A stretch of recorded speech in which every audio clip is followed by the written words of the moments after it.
How do you plan for a bank full of nuns? Well, I guess we panicked. We all have taboos. As promised, I'm in Denver again. Barring unforeseen delays, brother and I will go to the zoo after this. That's going to be pretty awesome. Anyway, you're going to see me wearing clothing. I know that's kind of rare. So I figured I'd give you that treat. You see my spider earring? You see my sweet necklace? I made this necklace while Lyric was here visiting. Lyric was my niece. Rainbow glasses. So, in their ongoing attempt to prevent my ever visiting the Denver Zoo again, the Research Institute is sending me back to the hospital. This is visit number 3 to get more potassium. I do not advise getting cancer, kids. It is more trouble than it's worth. Me again.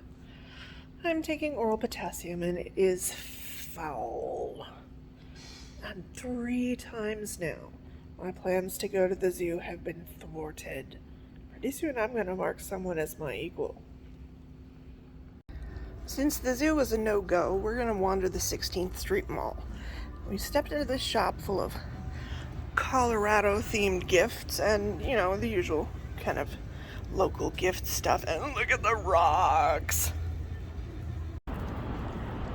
Stop hopping! Okay, I'm going to interpolate here for a bit because if I don't jump ahead, this won't get posted in October.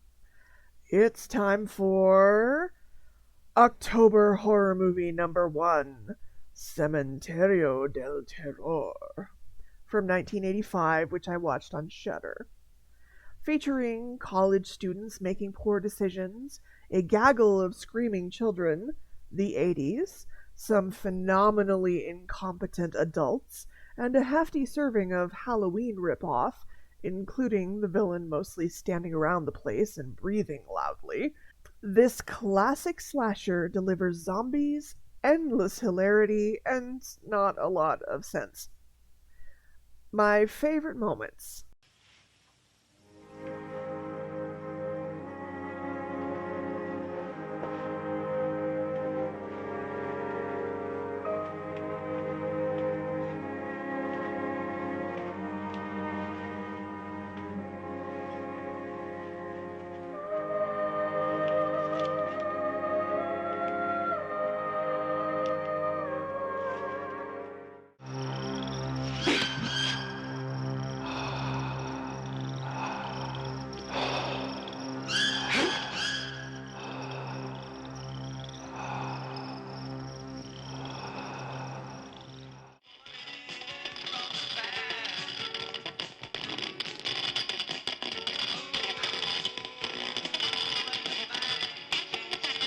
Maldita sea, ¿qué pasa con este radio?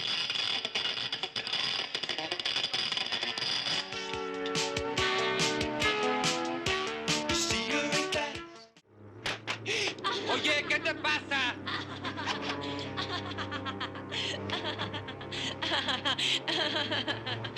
¡Qué tonto eres! Te asusté, ¿verdad? Te ves muy chistoso. Oye, ¿qué no encontraste el baño? Estaba lleno de murciélagos. ¡Ay, les tienes miedo!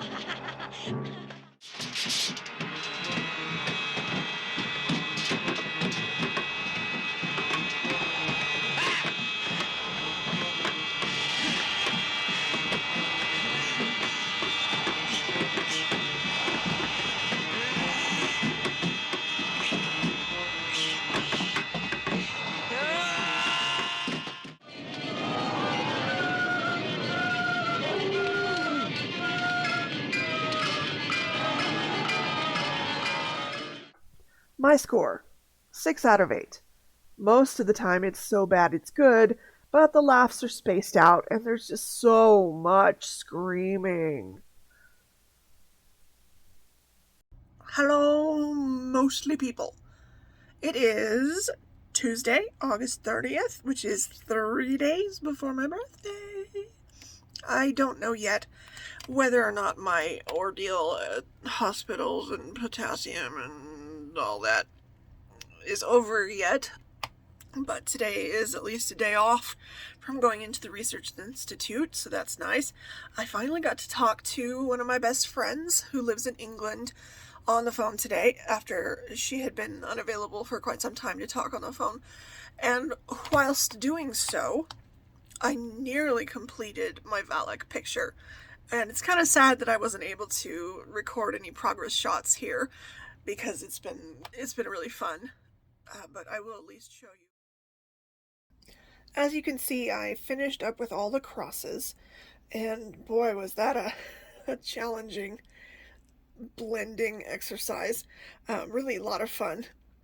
But after I'd finished all of them, I realized that I don't really like them. I don't really like the way I'd done them, because you can see already that I've darkened up the top set of crosses, the ones that are behind Valak. And then down here, it still kind of looks like, this is going to sound really unkind, but there are a lot of churches that seem really cheap.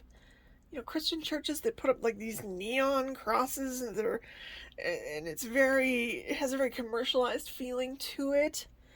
And these kind of look like that, and I don't appreciate that. So I'm going to continue with this darkening process down here. And that too will make Valak stand out more.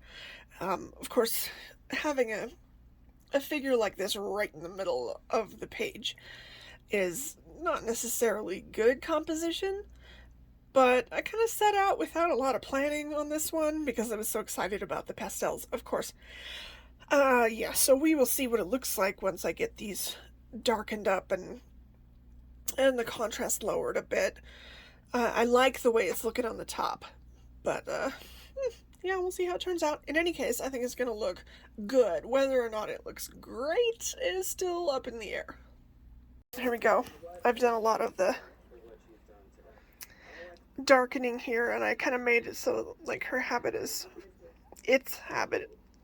its fake habit is flowing down some more, and the crosses are a little bit more wild and kind of flowing with the picture.